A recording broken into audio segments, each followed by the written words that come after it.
bienvenidos a esta nueva edición de Congreso Futuro. Estamos felices de poder compartir con ustedes esta fiesta de la ciencia que estamos teniendo acá en el Centro de Extensión del Instituto Nacional, donde podemos conversar con distintas personalidades del mundo de las ciencias naturales, de las ciencias sociales también, y donde estamos haciendo una pregunta a lo largo de toda esta semana. ¿Qué humanidad queremos ser? En esta entrega para TV Senado estamos con un invitado excepcional. Él es Adam Gazzaley, es profesor de Neurología, Fisiología y Psiquiatría en la Universidad de California en San Francisco y es también el fundador y director ejecutivo de Neuroscape.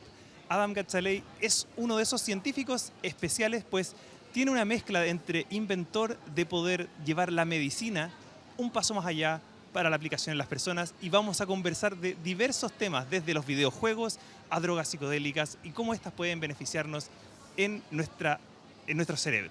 Así que, sin más introducción, les damos la bienvenida a Adam Gazzaley. Adam, welcome to TV Senado.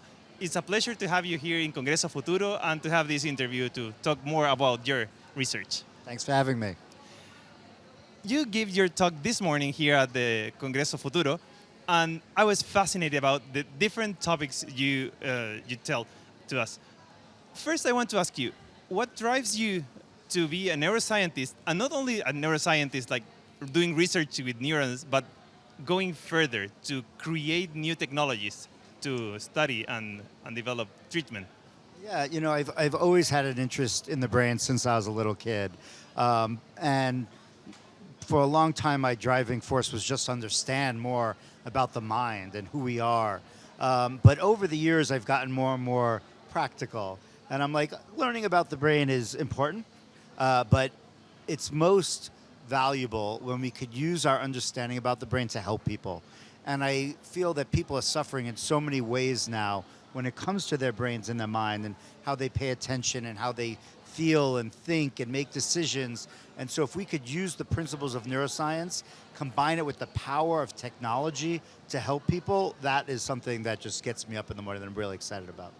Yeah, that's great. I can feel your excitement when you talk about neuroscience and all that.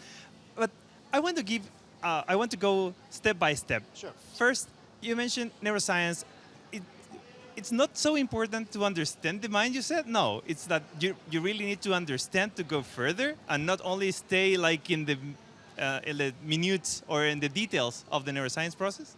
Yeah, you know, science can be done at many levels. All of it is important, and I will say that up front. There is one aspect of science that we call basic science, and that's the pursuit of information for information itself. It doesn't really need a justification beyond discovery and exploration and expanding our understanding. And there have been amazing breakthroughs that have been, happened because of basic science. So I'm a big supporter of basic science. I've done a lot of basic science myself. There's another type of science that's called translational science. And that science is really as devoted to understanding as it is to helping people and getting into the real world. And over my last 30 years in neuroscience, I went from the more basic to the more translational. So now my primary goal is not just understanding the brain, but how that information helps us make better brains.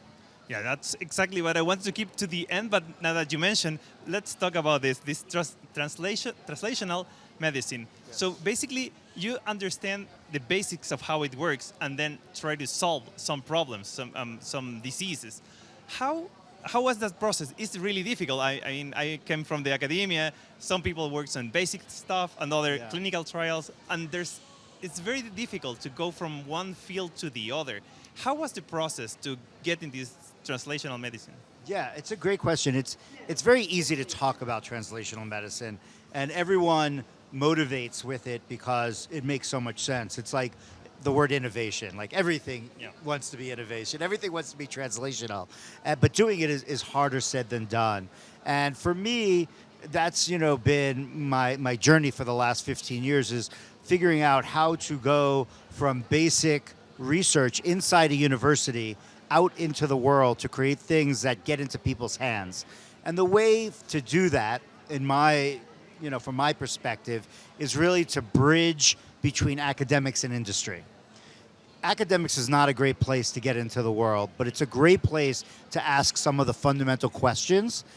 Industry struggles with that, but it is the best at creating products and tools that reach people. So my last 15 years has been understanding how to bridge that gap. And that is what the translational process is. So you have to learn how to work with the university, how to raise money like Series A for companies, how to file patents, how to build products, how to commercialize. It's the whole journey that I've been on. So, it's something I feel grateful for, but it's challenging. Well, in that process of looking how to go from academia to real lives, you developed a video game, and you mentioned that in your talk. Yes. Neuro Racer, if I remember correctly, right? Right. How you came up with this idea to create a video game that could help people with different brain diseases, I would say, or Yeah, my work was specifically focused on attention and aging. So as we get older, and I mean like older than 23.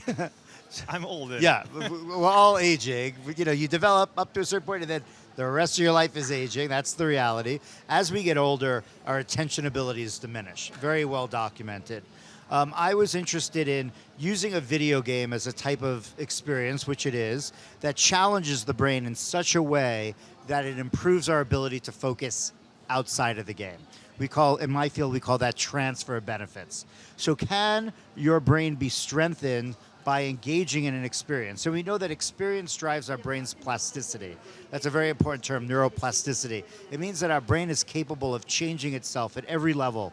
The structure of the brain, its chemistry, its physiology, all in response to experience. It's the entire basis of all learning. So if we could harness that experience through technology and really challenge the brain in a very personalized way, can we use an experience like a video game as a tool to improve attention in older adults? That's where I started. And then can we generalize that to other populations that need to improve attention, which is pretty much all of them. It's great because most of people actually loves video games, right? So how you make it fun? Because I mean there are plenty of educational video games, but if they are not fun, in this case it's a bit different because it's kind of a treatment. So how do you engage people to actually keep up in the treatment? Great question. So the reason so the foundation of my work is that experience could change the brain, and technology, due to its accessibility and diversity and its affordability in many ways, is such a great medium to deliver experiences. But it doesn't have to be a video game. Why did I choose a video game is basically, you alluded to it, it's fun and engaging. And that makes people engage deeply in the moment and also return to multiple times. So it had the elements that I wanted in experiential medicine. But the real challenge is, how do you deliver both the challenges that are appropriate to improve the brain and to make it fun? And I think what I did that I'm most proud of is work with experts in the field of video games. Acknowledge your strengths. I'm a scientist. I know a lot about the brain, but I'm not a video game creator. I'm not an artist. I'm not a musician. How do you work with professionals that build stories and usability and understand reward cycles and how to create high-level art and characters? Work with those individuals that have decades of experience in the entertainment world, bring them into our world. Many of them have children. They want to help people's brains, and then create something together that's unique from the entertainment perspective and unique from the science perspective. And I did that very early on. Many scientists do not do that. They try to do the whole thing themselves. Yeah, it's very common. I feel so that is, it's not a secret, but that's really been the source of my success in some ways, is that I just respected and listened to experts in other fields, got them excited about what I was doing, gave them a voice, and allowed us to create together. Well, that's very true. I mean, scientists tend to be very, they want to do everything. Yes, definitely. Yeah. You have to trust. And that's the reason why in this event, we will also have other talks, people actually designing video games and the industry of esports. So we will have a lot of different things here at Congreso Futuro. Great. But you also mentioned that you're not only working with video games. You have other experiences that can help our brain. We do. You mentioned music and during your talk. can you mention why is music is more or special than a movie or a book or something else? Yeah, you know, they're all special in their own ways. And we study so many different types of experiences and give them all the attention they deserve. Music has a whole list of things that make it special. And I probably don't have to explain that to your audience because they're like, yep, I get it. People love music. It's very primal. And it's, you know, across all the cultures in the world, in their own ways, they found music. And its entertainment value is clear, but many cultures have found value of music beyond entertainment. It's part of ceremonies and traditions and part of education and part of health. And, you know, trying to understand that has been an effort of many people around the world. There are multiple ingredients of music that give it that value. The area of music that I most focused on is rhythm, is this sort of repetitive nature of music. Now, the thing that's so salient about it is that our brains work on rhythms, multiple rhythms. It's the core function of our brain is rhythm production at a level you can't see or hear. Your neurons are vibrating to different rhythms, and your brain areas communicate at different rhythms. So the idea of using rhythm entrainment in games as a way of essentially fine-tuning neural processing to improve cognition is something that was very fascinating to me. So we have two types of games. Some games involve you to hear rhythms and recreate them, and other games we just allow you to explore rhythms by listening to them. Wow, that's great. I mean, take all this knowledge, the previous knowledge, and try to move things forward. I think it's very valuable in your experience. So one question is, you have all this knowledge, all these tools, all these video games, music, but in the end, you work on attention. It probably is as a naive person in this world, I would say, well, video games, all that, tend to be on the other scene. Like they distract you, they keep your attention lower. How is that possible? How you manage to increase attention through something that usually is related to shorter term attention? It's a great question. I'm glad you asked it because it confuses people. I actually wrote a book on the negative effects of technology called The Distracted Mind, Ancient Brains in a High-Tech World. So I spent a long time working on the negative impacts of distraction and multitasking, and then I switched it around. And you know, the first thing I like to say is that everything that humans have ever created are two-sided swords. They cut both ways. So fire, it could cook your food, it could burn your house down. You know, molecules can be medicine or poison. And it's the same way with technology, information technology. It can be a burden and disruptive and even detrimental to your life, or it can be a tool to elevate you. And so how many of us use video games is in a, I'll just call an overuse manner, where it's distracting from other things that are important in life, like human-human interaction, like being in nature, like physical exercise. And so technology could be overused, and not all games are equal. Games are like saying sports or food or medicine, or drugs. It's so many different types of games. So the devil's really in the details there. And how we design our games are very intentional, very selective, and then we study them to see if they have benefits. But even I always say is that they're meant to be used in small doses. Okay. And so when we prescribe our game is now approved by the FDA as a treatment for ADHD, people are only prescribed the dose of 30 minutes a day. It's like a dose of a medicine, 5 days a week, 1 month. That's a dose. And so even with our tools that are designed and tested and validated to help people, we still ask for only minimal engagement with it so that it does not take you away from other things that are important to live a healthy life. I totally understand. I have so many questions, but we have to make a small pause, so we'll come back in a few minutes. Vamos a hacer una pequeña pausa y vamos a volver con algunas otras preguntas para nuestro entrevistado, Adam Gazzaley, quien es neurocientífico y nos está aquí ayudando a entender cómo los videojuegos nos pueden ayudar a enfocar nuestra atención.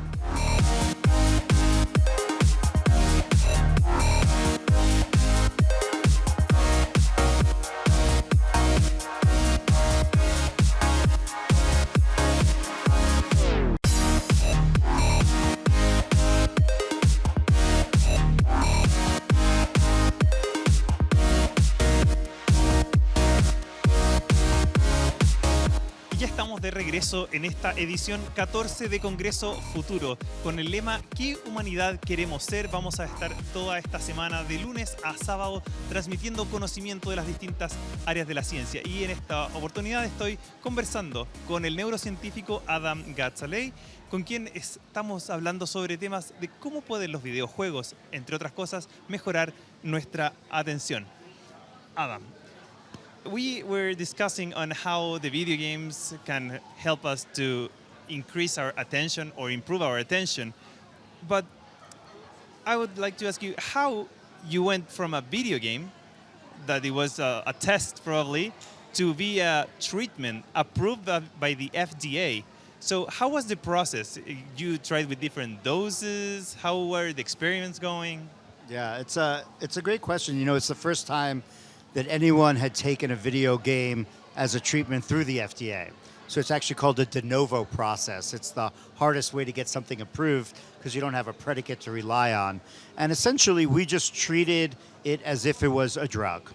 We did the same type of studies, phase 3 trials, double-blinded, placebo-controlled, multi-site, randomized trials, and across multiple locations for children with ADHD.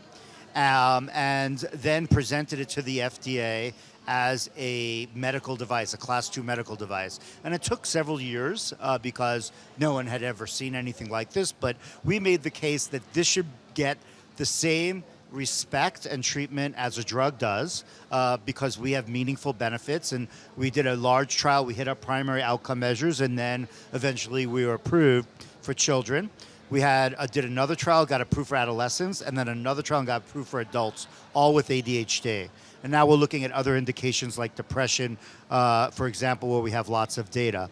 So this is the medical device pathway, but now it offers parents an alternative and adults, rather than taking a stimulant, which is the main treatment for ADHD, to play a video game to get a lot of these benefits. Yeah, you mentioned exactly what I wanted to ask you because you don't treat everyone with this video game. You mentioned ADHD. Yes. You mentioned depression.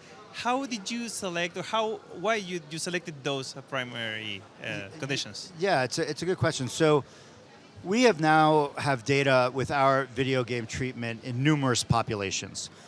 Children with autism, ADHD, adults with lupus, multiple sclerosis, COVID, early dementia.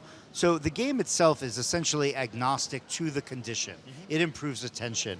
But when you get something approved by the FDA as a treatment, you need to have a clinical indication. You can't just be approved as an attention treatment. So we had to pick an indication and go for it. And we picked children with ADHD as a starting point, largely because, attention's in the name. Mm-hmm. Children like video games, and the only alternative is a stimulant medication. And so many parents are not excited about that option for their young ones. So we thought it was a great starting point.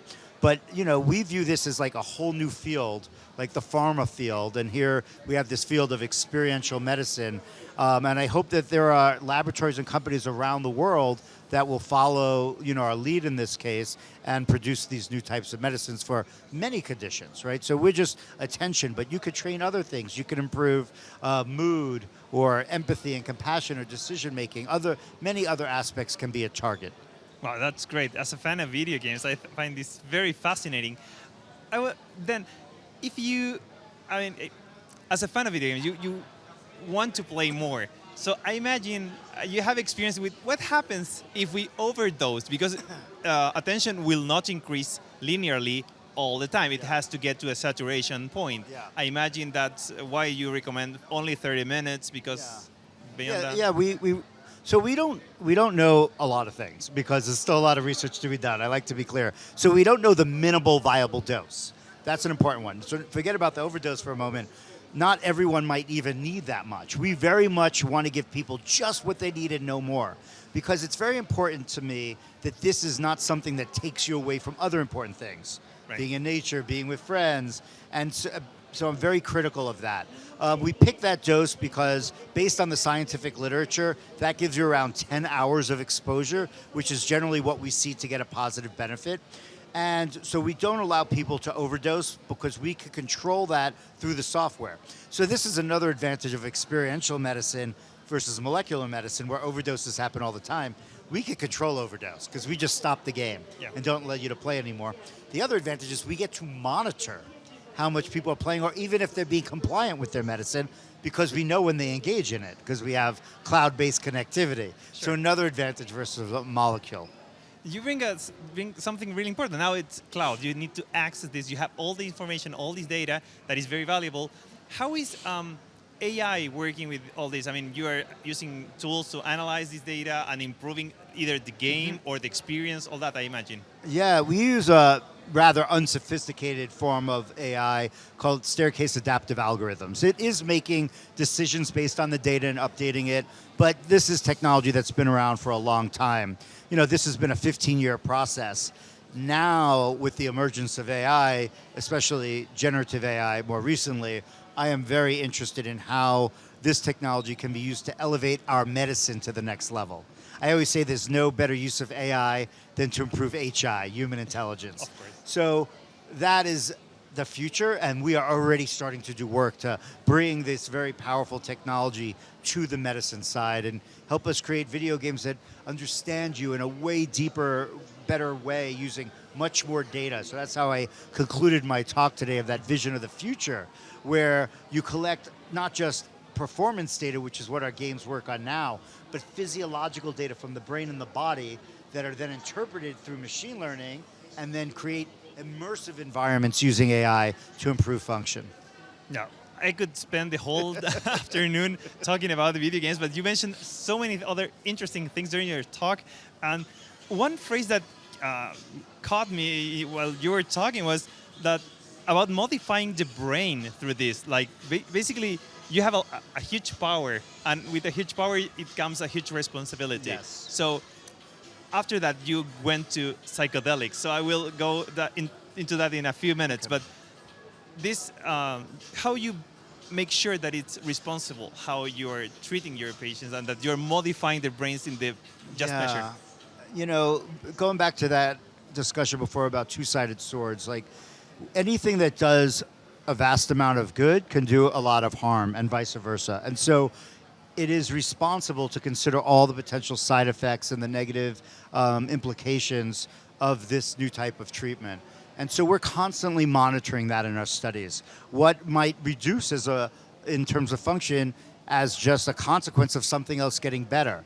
This is sort of the zero-sum game hypothesis, that something is decreasing. And we have not seen that, but we're observing it. Obviously, overuse and addiction would be another one. So, you know, I find that my main message, and it doesn't just apply to technologies that we develop for medical purposes, but all technologies, entertainment, communication, we need to be intentional about our decisions. Why are we building this? Why have another AI chatbot? Like, where is this taking us? Is this really elevating what makes us human, or is it diminishing us? These are important questions, not just we're smart, it's cool, we can do it, so let's do it. That's not good enough. And I feel like we are suffering because many important decisions by very smart people that drive billion-dollar companies have not asked that question of why are we building this? And then once you build it, you need to monitor it, because there may be unintended consequences, like what we're seeing with social media and adolescents now. You know, we've gone too long without asking the question of, is this harming our youth? Yeah. So those two things, intentionality and monitoring, need to be part of any technology development pathway. Yeah, and not only technology. I just mentioned going to psychedelics. I will move to the other part of your talk. Sure. So you're experiencing with something that was very in vogue in the 60s, 70s of last century, and it's coming back. I've heard a few other speakers talk about these uses of psychedelics. How and why it's taking a new pressure? You know, it's a complicated topic. You mentioned the 60s and 70s, which is, you know, a strong talking point of the history of psychedelics, but the history is much older, especially in South America, where it's been used by indigenous cultures as medicine and, you know, for other healing purposes for millennia. So, you know, it's very old medicine in many ways, and it's, you know, now reemerged largely recreationally back in the 60s and 70s, although in the early 60s, but there was research at that time showing that it did have clinical benefits. That is why it's reemerging. I would say there is just a complete frustration amongst the people of the world that we don't have great solutions for depression and anxiety. Suicide rates are climbing, especially in our youth. Dementia climbing. We've had 70 years of drug development, and we're still left with high side effects and lack of efficacy in many treatments. So now we're saying, hey, what about those? Why did those get taken off of the scientific discovery pathway? There's one thing about making something inaccessible recreationally. It's another thing to say that it's not subject to scientific inquiry anymore, and that is a great shame. And that did happen in the 70s around the world. Now that is being challenged. It's like this should at least be a subject of scientific inquiry. If we could help people in a way that we are not currently doing it, people with post-traumatic stress disorder and addiction and depression, we need to know that. And so now very careful and thoughtful research is being done, and we're finding that there are a lot of documented benefits that can be obtained. And can you mention, I mean, how this can we compare the effects you are looking at with the video games, for example, or with the psychedelics? What are the main key areas? You mentioned compassion or attention or other things that you can trigger with these psychedelics. Yeah, in some ways they're very similar. This will be maybe confusing to people because they feel very different, but I am interested in experiences as medicine. That is what has motivated me over the last couple decades, and that's why I build video games as therapeutic treatments. Psychedelics are also an experiential medicine. It's not that A goes to B goes to C. Yeah. You don't take a drug, get an effect. It's not like a diabetes treatment where changing insulin levels in a very precise way. It creates a very powerful experience. That experience could be good, or that experience could be bad. And how do you shape that experience is through the context of what's going on around you. And so what I'm interested in, how do you use digital technologies to create environments that allow people to go through a psychedelic treatment in a safer, more effective way? So it is an experiential treatment. So we think about combining them, combining a beautiful nature environment where it's, creating the sights and the sounds all built on your physiology. And then a dose of psychedelics, which doesn't just distort your perception, but actually enhances plasticity and sort of loosens some of the rigidity that people feel about things and allows their brain to grow, is what I think the data is showing. So when you combine them together, it has incredible potential. But all of this is still unknown. How do you bring these things together? Yeah, it's great. I mean, we see there is a lot to be done. And there is. I want to stay with that. The final question, the topic of this year is what humanity we want to be or we want to become. What's your thought about that? Yeah, I sort of alluded to this. I want us to enhance our minds. I think that there has been many times throughout history where societies have valued just having better intellect, better minds, more compassion and empathy. And I don't think this is one of those times right now. It's not a discussion that you hear a lot about. And I feel like the fragmentation of our attention, the sort of reduction of our decision making, the lack of empathy for other people is quite glaring right now. And so some of that is due to technology in all sorts of ways. And it's a shame because technology is incredible. And so how do we take these as tools? These are tools for humans to use to make us better. And we've lost sight of that. So how do we reinvent and reimagine technologies as ways of elevating and enhance us as humans, enhance our ability to feel and connect with each other, to appreciate the beauty of nature? That is what I would love to see happen. Thank you very much, Adam. It was a pleasure to have you here at Congreso Futuro and to hear you in depth in this interview. My pleasure. Thank you. Le damos también muchas gracias a todos quienes estuvieron escuchando esta entrevista junto a Adam Gazzaley, quien es profesor de fisiología en la Universidad de California y también director ejecutivo en Neuroscape. Les recordamos que las charlas del 14º evento de Congreso Futuro están disponibles a través de congresofuturo.cl, pero también de todas las redes de TV Senado. Así que los invitamos también a revivir algunas de estas charlas que ya tenemos y poder disfrutar de todo este conocimiento que se genera de manera libre gracias a Congreso Futuro. Muchas gracias y nos encontramos en una próxima oportunidad.